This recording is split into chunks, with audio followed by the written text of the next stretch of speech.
everyone, welcome to my channel and my home buying series.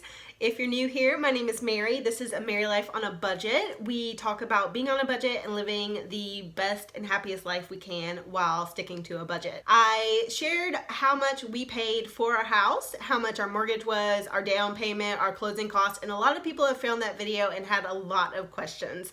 So I'm doing a follow-up series about buying a house as a first-time home buyer and the lessons that we learned and the mistakes that we made, because we made plenty of mistakes.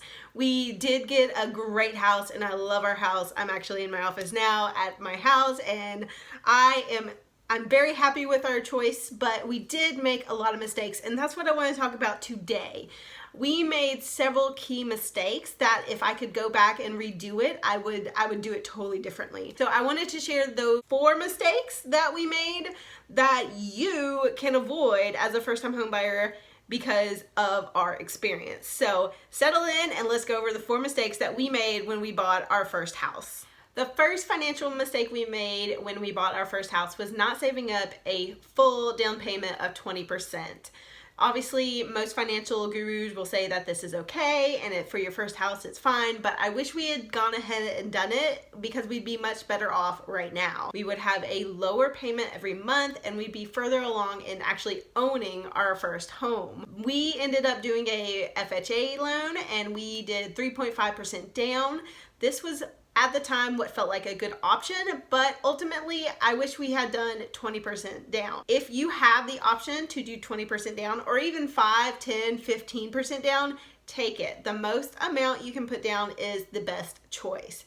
Don't make the financial mistake of thinking put as little down as possible to get into a home, because that will not be a good choice. It does not always work out very good for people. In our case, it did okay, but I ultimately wish we had saved up a full down payment. Mistake number 2 that we made, we did not have a full emergency fund. We were very risky when we bought our first home, and I regret it because we should have had a full emergency fund that would have covered any major expense or problem when we moved in. We were very lucky that we did not have a major expense in the first year that we lived in our house. We were extremely lucky. Most people are not that lucky. Something breaks, something happens, and you usually need an emergency fund. We moved in with not enough money and I regret doing that. It was a mistake and I will never do that again when we buy a future home, and I will forever recommend having a fully funded emergency fund when you move into a home, because stuff does break.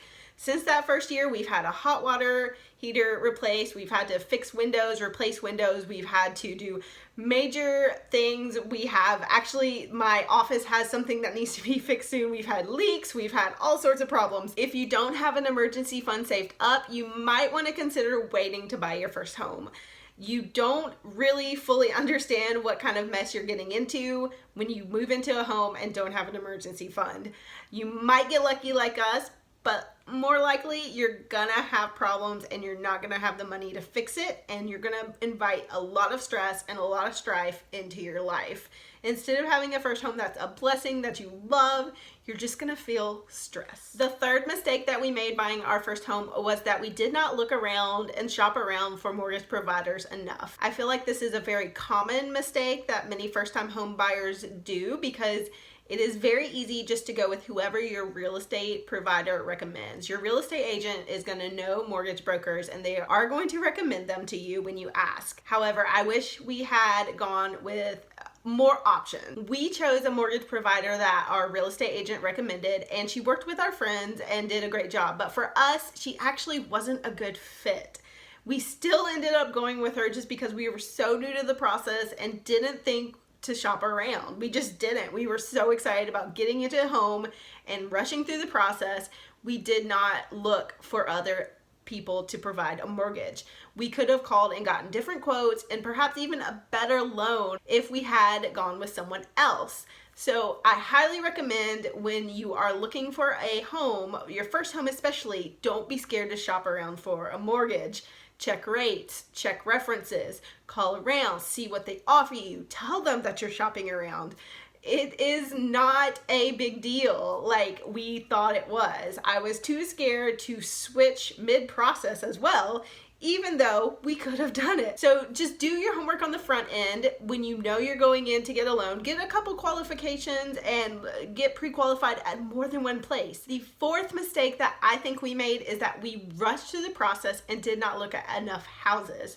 When we were buying in a very hot market in June, in the peak buying season, and houses were going like that. We only looked at 5 houses in one day and we bought our home. We actually had 6 houses lined up and one was already gone before we went to look at it. So we felt an external pressure to rush through the process and didn't look at many homes because we felt like once we found one that fit well and looked good and felt like it could be our home, we had that in pressure beating down on us, and we felt like we had to get that home because all the other ones were gone or they were going very fast. And that's still the case in our market. Houses are still going very quickly, and that's 2 years later. But I've been looking at the real estate market for that entire 2 years. Houses have come up that I've loved. New houses come up all the time. People move, people sell houses. There are always more houses. Even in a very hot market, there will be another house. There are a dime a dozen. You are not gonna find your dream home for your first home. And we even knew that going in. This is not our dream home, it's not our forever home. We know we're gonna move eventually. We should have looked at more houses to kind of think of what we wanted. It gives you a good idea of space. It gives you a great idea of how houses flow. It gives you a really good idea of what is out there, so you can kind of play your offer off of other houses that you've seen. You know if a house is overpriced when you see more houses. So we actually went to houses after we bought our house, open houses. So we've been doing a lot more research on the market that we live in, and for our next home, we're going to be so much more prepared. We are going to go in there and know our stuff. But for our first home, we made the mistake of not looking at enough houses. We just looked at like 5 and then we bought a house. We're very, very happy in our home and I love it. And we've done so many projects here and it is a wonderful first home. It is a perfect starter home. It's a reasonable size. It's beautiful. We love it. But we made some mistakes when we bought it. And those are mistakes you don't have to make.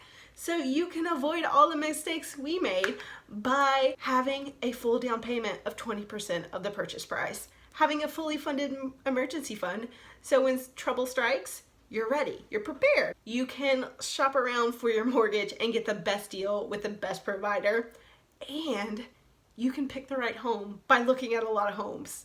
Those are the 4 things that we messed up that you don't have to. If you have bought a home, especially your first home, and made any kind of mistakes, let me know in the comments what those were.